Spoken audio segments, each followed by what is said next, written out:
Today I'm joined with women's soccer head coach Vernon Croft. Coach, we're 4 games into the season, 2 wins, 1 loss, and a draw. What are your thoughts so far?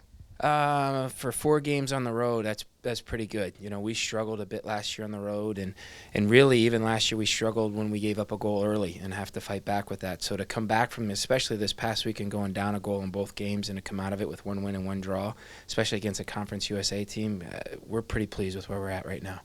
And I've noticed when you tweet, you hashtag commit.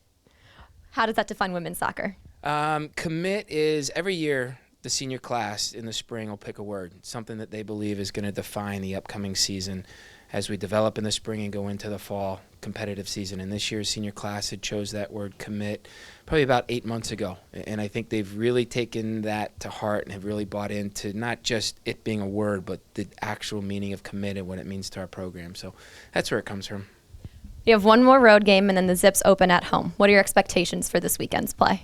Expectations obviously are, Youngstown State, an in-state school. It's going to be a very competitive game. They are a team that likes to sit in a bit. So we're going to have to try it. It's going to be difficult to break them down. And then Boston coming in, first home game. It's going to be a great environment, I think. Boston's been their conference champion 8, 9, maybe even 10 years in a row. So it's going to be a good test for us. We talk about wanting to be in the NCAA tournament, and this is going to be a good test for us since they're an NCAA tournament team. Akron hits the road to Youngstown State Friday, September 6th, kickoff at 7 p.m. The Zips return home Sunday, September 8th, kickoff at noon against Boston at First Energy Stadium, Cub Cadet Field. Great season and single game tickets are still available by visiting zipstickets.com or calling 1-888-99-AKRON. For Coach Croft, I'm Chrissy with GoZips.com. We'll see you next time.